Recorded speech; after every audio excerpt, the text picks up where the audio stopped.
William Wordsworth గారు చెప్పినట్టు a thing of beauty is a joy for hour. అట్లా మీరు అందంగా ట్రీట్ చేశారనుకోండి, మీకు ఇంకా చాలా నేను అది గట్టిగా నమ్ముతాను. మీరు ప్రేమ ఇవ్వండి, డబుల్ ప్రేమ ఇస్తారు. And they take care of you so well. They are the purpose of life అన్న ఫీలింగ్. అదర్వైజ్ చాలా మామూలు ఈ దున్నపోతులను చూస్తున్నాం, మనం కూడా అలాగే అయిపోతాం. అట్లా నాకు చాలా రెస్పెక్ట్ అండి. అది సినిమాలో చూపిస్తున్నాను. ఈ లవ్ కూడా అంతే రెస్పెక్టబుల్గా ఉంటుంది. ఇంకో యాంగిల్ ఉంటుంది. ఇంకో యాంగిల్లో ఉంటుంది. చాలా క్యూరియాసిటీ పెంచుతున్నారు సార్ మీరు.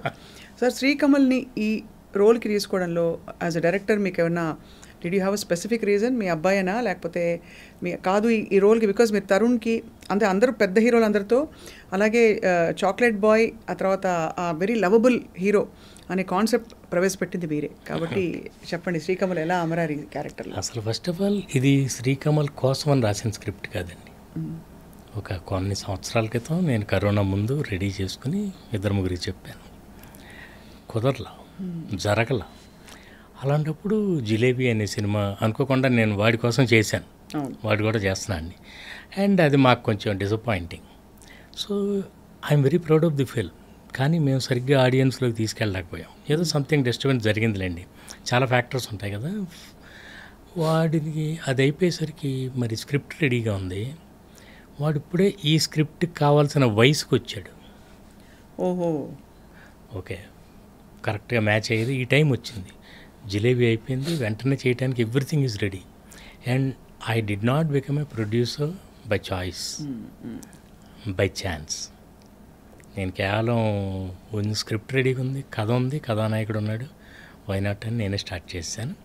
అండ్ వాడు కరెక్ట్గా వాడి వయసుకి మ్యాచ్ అవుతుంది. నాకు జనరల్గా కథల్లో ఏం చేస్తున్నామంటే, వాడు చిన్నపిల్లడు వచ్చి 50 మందిని కొట్టేస్తుంటాడు.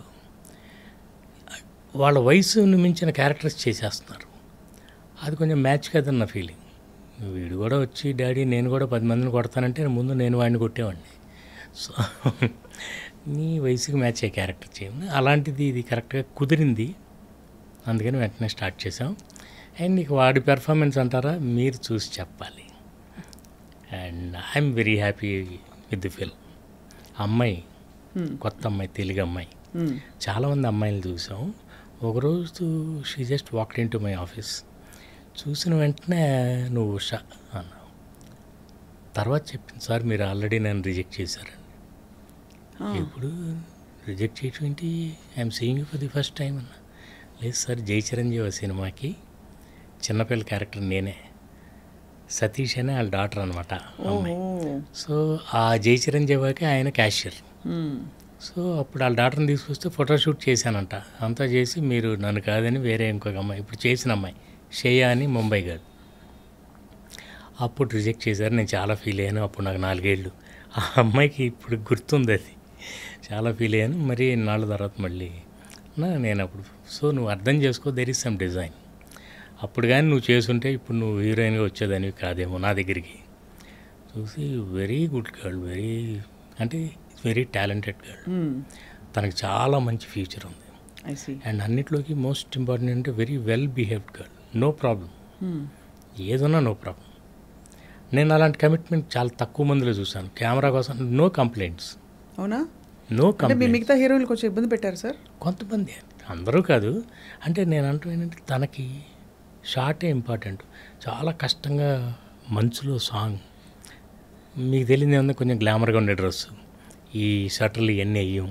పాపం చాలా తను ఎలా అసలు అడిగి ఎలా పెడుతుంది. నాకే భయం వేసి వెళ్ళి వద్దులే తన్ని, మనం పక్కన వెళ్ళి చేద్దాం, నో ప్రాబ్లం సార్ చేసేస్తాను, అంత కోఆపరేట్ చేసింది. అందుకే సాంగ్స్లో మీరు చూస్తే చాలా బాగుంటాయి సాంగ్స్. అంటే చాలా రోజుల తర్వాత ఇలాంటి మ్యూజిక్ కుదిరింది. నేను అడగబోతున్నాను సార్, ఎందుకంటే మీ సినిమాలు అంటే మ్యూజిక్ ముందు ఎక్స్పెక్ట్ చేస్తారు. అసలు ఫస్ట్ నుంచి ట్రేస్ చేసుకుంటే ఏమిటి సార్ ఆ పాటలు ఇప్పటికి పాడుకుంటున్నారు అందరంటే? మరల తెలుపునా ఏమిటి, ఆ మెలడీస్ ఏమిటి?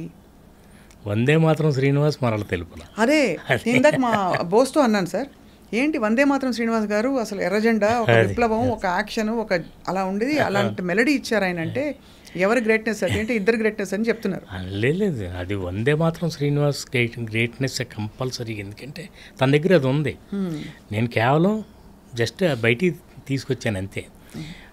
అంటే ఆపర్చునిటీ ఇస్తానండి చాలామందికి చాలా డెప్త్ ఉంటుంది. మన స్క్రిప్ట్లో ఆపర్చునిటీ లేకపోవటం వల్ల పైపైన పాటలు ఇచ్చేస్తుంటారు. నన్ను అన్నయ్య సీన్ చెప్తే శాస్త్రి గారు అడిగేవాళ్ళు, అలా ఎందుకు చేస్తావు, నువ్వు ఎలా తీస్తావు అట్లాగూ, ఏంటది, వాడు ఎందుకు అలా బిహేవ్ చేస్తాడు. మాకు అంత డిస్కషన్ ఉండేది. అంటే ఈ ముక్క రాయటానికి ఇలాంటి పదం పాడొచ్చా ఆ క్యారెక్టరు, దాని బోల్డ్ డిస్కషన్ ఉండేది. సో దాని వెనకాల వాళ్ళందరూ అట్లా మ్యూజిక్ డైరెక్టర్ ఏమో ట్యూన్ ఇవ్వాలి, నేను ఒక దాంట్లో ఇంకో దాంట్లో ఎంటర్ నేను వాళ్ళ మ్యూజిక్ డైరెక్టర్ పాటలు రాసేస్తున్నారు.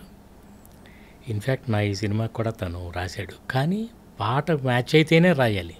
తన దగ్గర 4 వాక్యాలు ఉన్నాయని దాన్ని ట్యూన్ కట్టేస్తే ఒప్పుకో. పాటకి మనం మర్యాద ఇవ్వాలి. అలాగే అన్నయ్య ఏం చేసేవాళ్ళు అంటే, ఇచ్చిన తర్వాత మేము ట్యూన్ తీసుకెళ్ళటం, క్యాసెట్ తీసుకెళ్ళి ప్లే చేయటం, ఆయన విన్న తర్వాత కాసేపు ఏదో తిట్టడం ఉంటుంది, ఏమిటిది భజనలా ఉంది అయితే, లేదు కావాలని చేయించామని. తర్వాత ఆయన అందం పోసేసేవాళ్ళు అందులో. బంగారం వెలిసిపోదా నీ సొగసును చూసి, మందారం మురిసిపోదా, అక్కడ దాకా రాశారు అన్నయ్య. నేను వెయిటింగ్ ఇరుక్కున్నప్పుడు. అంటే ఇంకో పదం ఎలా వస్తుంది అంటే, కొన్ని పదాలు చాలా కష్టంగా ఉంటాయి. బంగారం వెలిసిపోదా నీ సొగసుని చూసి, మందారం మురిసిపోదా నీ సిగలో పూసి అన్నారు. అంత ఈజీగా వచ్చేసేది ఆయనకి. బంగారానికి మాత్రం తగ్గించి అది ఎందుకు మందారానికి అప్ చేశారు సార్? అంటే బంగారం ఇన్ఫీరియర్ ఫీల్ అయ్యి వెనక్కి వెళ్ళిపోతుంది, ఎస్, మందారం మాత్రం మురిసిపోదా అంటే విచ్చుకుంటుంది. That blossoming, you see the visual.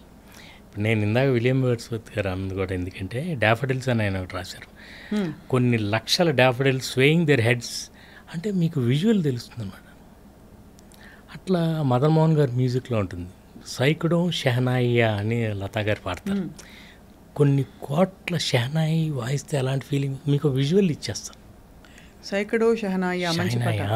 ఆప్కి నజరోं ने समझा प्यार के కావిల్ అంటే ఎంత సింపుల్, వెరీ సింపుల్ క్యారెక్టర్. ఆ అమ్మాయికి పెద్ద చదువు రాదు, భర్త పెద్ద పట్టించుకోడు, ఏదో హెల్ప్ చేస్తుంది వాళ్ళ నాన్నకి, అప్పుడు చాలు ఒక ప్రేమగా ఒక చూపు చూస్తాడు అంతే. దాన్ని ఎక్కడికి తీసుకెళ్ళిపోయారండి. అంటే అలాంటి ఒక జీనియస్లు ఉంటే it is possible. Music sir ఎవరు ఈసారి? ధ్రువన్ అని, అతను ఇంతకుముందు చాలా చేశాడు కానీ ఈ సినిమాకి నాకు కావాల్సిన, నేను ఫస్టే చెప్పాను ధ్రువన్, ఓ పాట విన్నాను, ఇది ఎవరు చేశారంటే చెప్పారు నాకు, కమలే చెప్పాడు, ఆయన పేరు ఇట్లా ధ్రువన్ అని, ఒకసారి పిలిచి మాట్లాడదామని పిలిచి మాట్లాడినప్పుడు నేను ముందే చెప్పాను, ఇది ఓన్లీ ఫార్మల్ మీటింగ్, మీరు నాకు మ్యూజిక్ చేస్తున్నారో లేదో మీరు ట్యూన్ ఇచ్చిన తర్వాత మనం డిసైడ్ చేద్దాం. అబ్సల్యూట్లీ ఫైన్ సార్ అన్నాడు. అని తన దగ్గర ఉన్నాయి కొన్ని విని అంత కొంత వర్క్ చేసిన తర్వాత ఒక ట్యూన్ పట్టుకున్నాం. దాంతో నాకు అర్థమైంది, ఆపర్చునిటీ లేక, కరెక్ట్ ఆపర్చునిటీ రాక తన టాలెంట్ ఇంతవరకు బయటికి రాలేదు. కానీ ఆ పాటతో మొదలెట్టామండి. 6 పాటలు చాలా బాగా పాడాడు. అండ్ తన వాయిసే వాడాను హీరోకి. తనే చెప్పాడు, ముంబై వాళ్ళని ఏమైనా పెట్టుకుంటే మార్కెటింగ్ బాగుంటుంది సార్, నాకు మార్కెట్తో పని లేదు, నాకు కావాల్సిన క్వాలిటీ, కొత్త అబ్బాయి, వేరే వాయిస్ ఒక పాట ఇంకో వాయిస్ ఇంకో పాట ఇంకో వాయిస్లో బాగుండదు అని తనతోనే పాడించాను పాటలన్నీ. అండ్ చక్కటి తెలుగు సింగర్స్, ఎవ్వరూ ఫారినర్స్ లేరు ఇందులో. అందరూ నో